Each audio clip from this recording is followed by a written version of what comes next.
Shalom and welcome back. This week we are in Parashat Tzav, Leviticus chapter 6 through chapter 8. And this is not just any Shabbat. This is Shabbat HaGadol, the Great Shabbat, the last Shabbat before Pesach. So there is a very specific energy moving through this week. And the Zohar has a tremendous amount to say about what is actually happening beneath the surface of these verses. Now, if you read Tzav on the surface, it looks like a list of instructions for priests. How to handle the burnt offering, how to remove the ashes, when to change garments, how to consecrate Aaron and his sons over 7 days. And most people read this and think, okay, this is ancient temple procedure. What does this have to do with me? Everything. According to the Zohar, everything in Parashat Tzav is a map of your inner world. The altar is not just a structure in the desert. It is the altar of your heart. The fire is not just burning wood. It is the fire of your neshama. And the priestly garments are not just linen and fabric. They are the spiritual vessels you either wear or neglect in your daily life. So let's go in. Let's go very deep. Because the Zohar does not waste words, and neither will we. So what is Parashat Tzav? The word Tzav means command. But the sages teach us something very specific about this word. Whenever the Torah uses the word Tzav instead of softer words like emor, which means speak, or daber, means talk, it signals urgency. It signals something that must be done with alacrity, with zeal, immediately and for all generations. This is not a suggestion.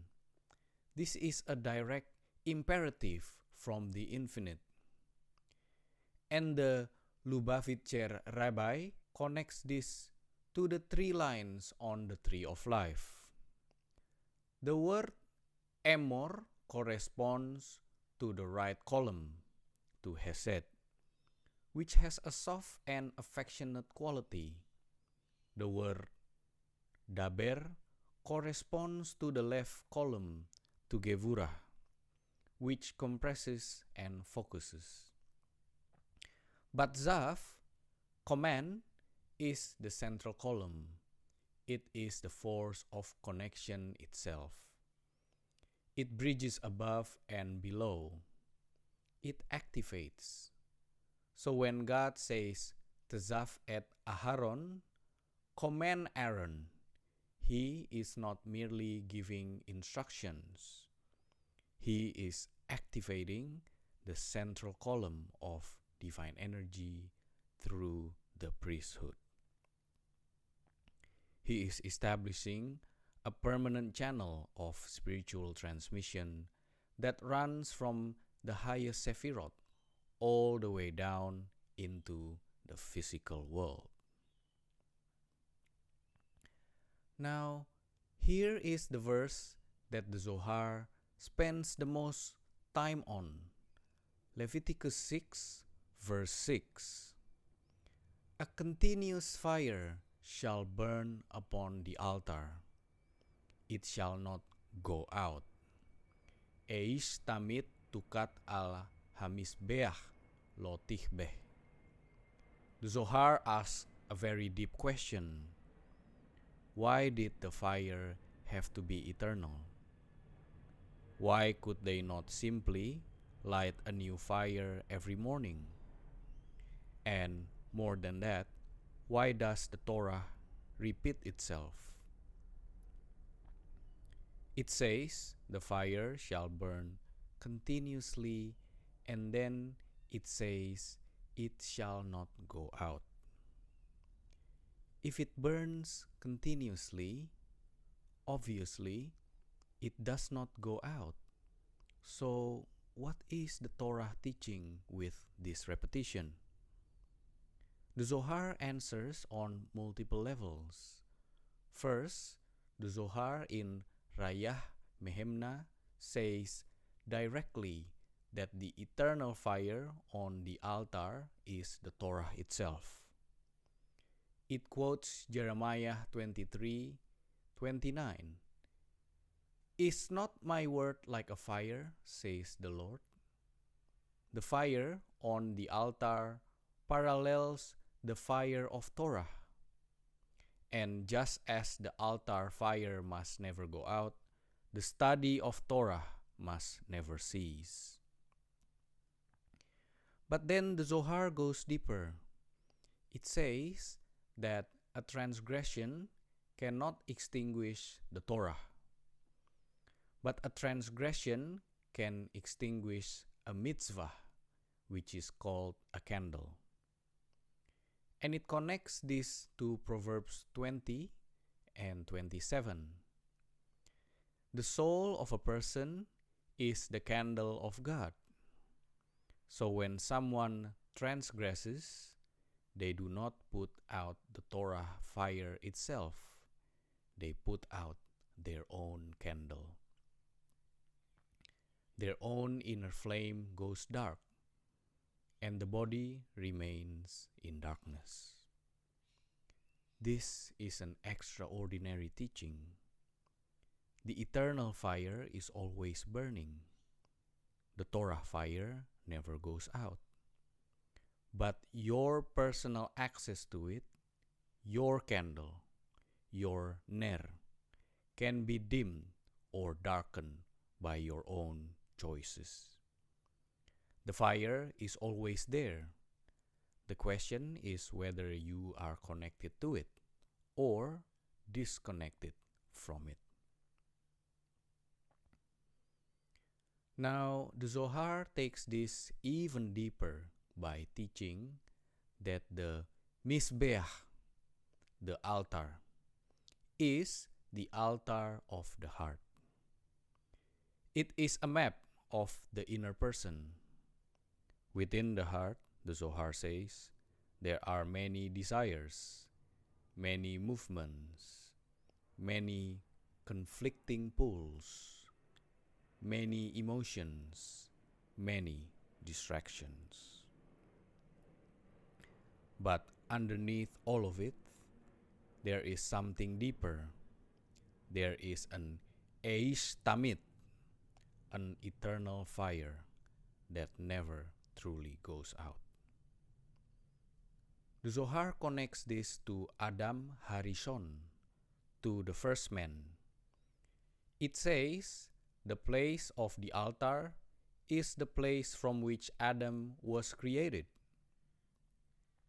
And the sages teach that this is the place of atonement, the place of rectification, meaning embedded into the very structure of creation is the possibility of return. The altar is already there. The fire is already there. The remedy is already built in. So the work, according to the Zohar, is not to create holiness from nothing. The work is to uncover it, to dig beneath the layers of fear, habit, false attachment, and inner idolatry, and reconnect with that fire that has been burning inside you since the day your soul was placed in this body. And the Zohar says something very beautiful here. It says the Kohanim, priests, come from the side of Chesed, from the right column. The Levites are connected to the left side, to Gevurah, to strength and fiery constriction. So why is it the Kohanim who embody Chesed, who tend the fire? Because the holy fire is not sustained by harshness. It is sustained by loving kindness. The fire that heals, that uplifts, that consumes negativity is drawn specifically through Chesed, through blessing, through returning to essence. Think about what that means for your own life. When you try to force spiritual growth through fear and self-punishment, you are operating from the left column alone. And fire from the left column alone, without the balance of Chesed, becomes destructive. It becomes the fire of anger, of judgment without mercy. But when you approach your own transformation with genuine loving kindness toward yourself and others, you draw down the fire that actually heals. The Kohen within you is activated through love, not through force. So now we're moving on to the two lamps, two altars, the Sefirotic architecture. The Zohar on Parashat Tzav, found in the Vayikra section, reveals an extraordinary piece of Sefirotic architecture. It says there are two lamps that burn for every person. One above, in the spiritual dimension, and one below, in the physical world. When a person lights the lamp below, the smoke from the lower lamp rises and kindles the upper lamp. This is the same with the offerings. The smoke rises and lights the supernal lamps, meaning the Sefirot are made to shine. They are all lit together, and everything draws near through this fragrance. Because the Zohar says, the true pleasure of divine comes from drawing together what appears to be separate and revealing its source in the One. Rabbi Abba explains in Zohar Tzav that there are two altars in the Holy Temple and two holy altars parallel to them in the upper worlds. The inner altar is the golden altar where the high priest burns the ketoret, the incense, twice a day. This inner altar connects to Bina. The outer altar is the great copper altar where the offerings are burned. This outer altar connects to Zeir Anpin. And then the Zohar quotes Proverbs 27, verse 9. Oil and ketoret delight the heart. It says not oil and other offerings, but specifically oil and ketoret. Because oil corresponds to Chokmah and ketoret corresponds to Bina. Together, they represent the unification of the supernal father and mother. The inner altar is therefore the meeting point of the highest levels of divine consciousness. And the outer altar is where that consciousness descends into the 6 directions of manifest reality. Now we have the river Dinur and the nighttime war. Now the Zohar reveals something very practical about why the fire had to burn all night long. It says the phrase on the heart of the altar all night corresponds to the river Dinur, the river of fire that flows in the heavens. This is from Daniel chapter 7, where the prophet sees a river of fire flowing before the throne.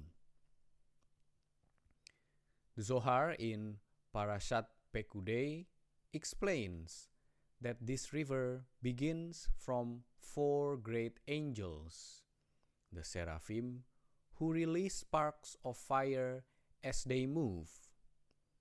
These sparks form 72 wheels of flaming fire that become the river Dinur.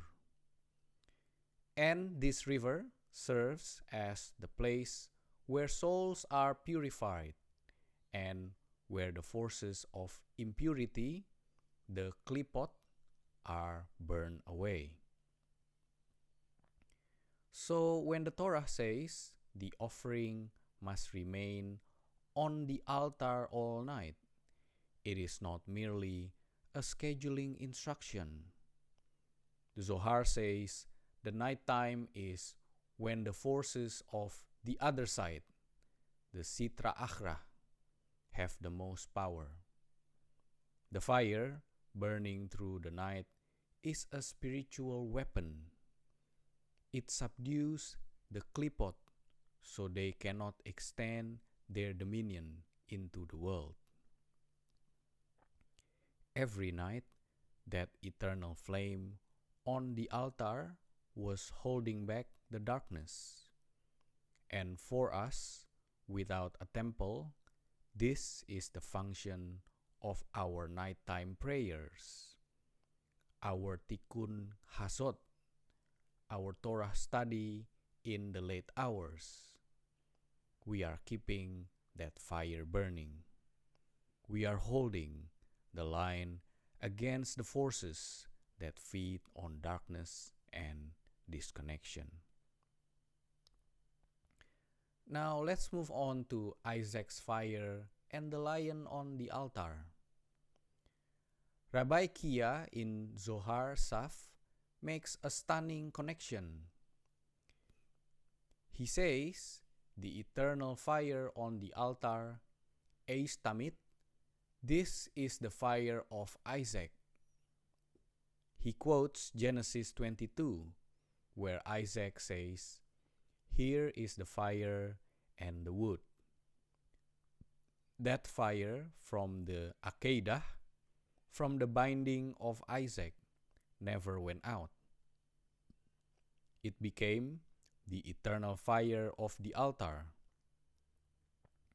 And the Zohar says the wood on the altar corresponds to the wood of Abraham, because the verse says, "The Kohen shall burn wood upon it morning by morning." Abraham carried the wood. Isaac carried the fire. Together, the 2 patriarchs, representing Chesed and Gevurah, feed the eternal flame.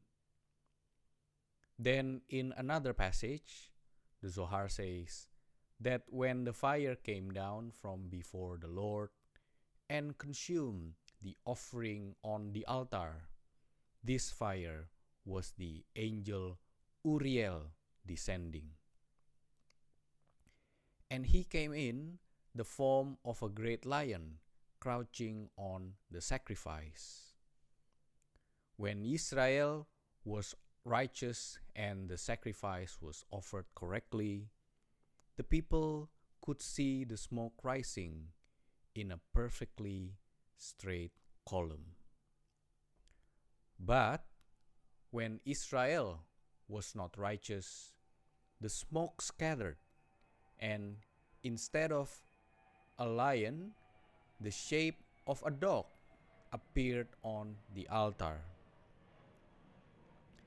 This is the Zohar teaching us that the quality of our inner offering determines the quality of the response we receive from above. A pure offering given from a pure heart draws down the lion of divine fire. A compromise offering given without genuine kavanah, without genuine intention, draws down something lesser. The fire responds to us. The fire reads us. Now let's move on to the next 7 days of consecration. At the end of Parashat Tzav, Moses consecrates Aaron and his sons over 7 days. They cannot leave the entrance of the tent of meeting for 7 full days. And the Zohar says these 7 days correspond to the 7 lower Sefirot on the tree of life: Chesed, Gevurah, Tiferet, Netzach, Hod, Yesod, and Malkuth. The Zohar teaches that the sacrifice is through the priest, who corresponds to Chesed and draws everything together. For this reason, the 7 days of consecration are completed by him, so that everyone will be blessed by his service, and so that joy and blessings will abide above and below. Each day of the consecration activated a different Sephirah. Each day, Aaron and his sons were being aligned with a different aspect of the divine. By the time the 7 days were complete, they had become living conduits for the full spectrum of divine light. They were not just wearing priestly garments on the outside. They had been spiritually reformatted from the inside. And this is why the Zohar says Aaron had to purge himself during those 7 sacred days. He had to cleanse himself of any residual spiritual impurity, especially the residue of the golden calf, before he could serve. The calf had to be rectified. The Gevurah that went wrong in that moment of idolatry had to be brought back into alignment through 7 days of Chesed.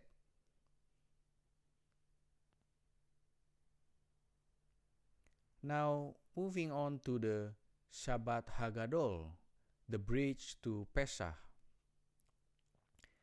Now, here we are. This Shabbat, we read the Parashat Tzav on Shabbat HaGadol.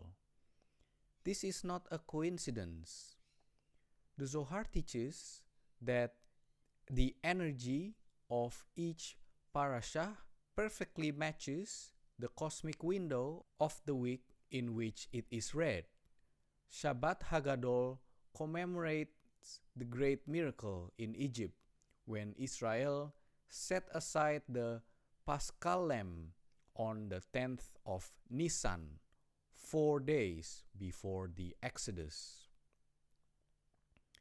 The lamb was tied to the bedpost in full view of the Egyptians, and the Egyptians were powerless to stop it. The sages call this a great miracle, a Nes Gadol, because The forces of impurity were subdued not through military power, but through the spiritual audacity of Israel stepping into their divine assignment. And the Haftarah for Shabbat HaGadol is from Malachi. Behold, I send you Elijah the prophet before the coming of the great and awesome day of the Lord. Shabbat HaGadol looks backward to the Exodus and forward to the final redemption simultaneously. So Parashat Tzav, with its eternal fire and its priestly consecration, is the spiritual preparation for Pesach. The fire must be burning before liberation can come. The inner altar must be active. The priests within you must be consecrated. The 7 Sefirot must be aligned. Only then can you walk out of Egypt, out of Mitzrayim, out of the narrow place, and into the expansive light of freedom. So, as we enter this final stretch before Pesach, I want to leave you with this. The Zohar says the work is not to create holiness from nothing.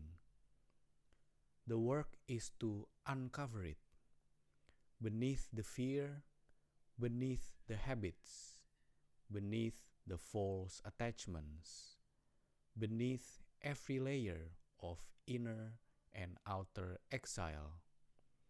There is already a holy fire burning inside you. It is the Eish Tamid. It is the fire of your neshama. It was placed there before you were born, and it has never gone out. It cannot go out because it is connected to the Torah fire, which is the fire of the infinite itself. And as the Zohar teaches, even if your personal candle has dimmed, even if transgression or forgetfulness has clouded your access, the source fire is always there, waiting for you to return. That is the promise encoded in the altar. That is the secret of the Tzav. Your job this week is not complicated. Tend the flame. Remove the ashes of what no longer serves you. Put on the garments of your highest calling and step into the 7 days of your own inner consecration as we approach the threshold of Pesach. The fire is already burning. It always has been. All you need to do is remember and return. If you are walking this path, go ahead and subscribe. Next week, we enter the first day of Pesach. Share this with someone whose fire needs rekindling.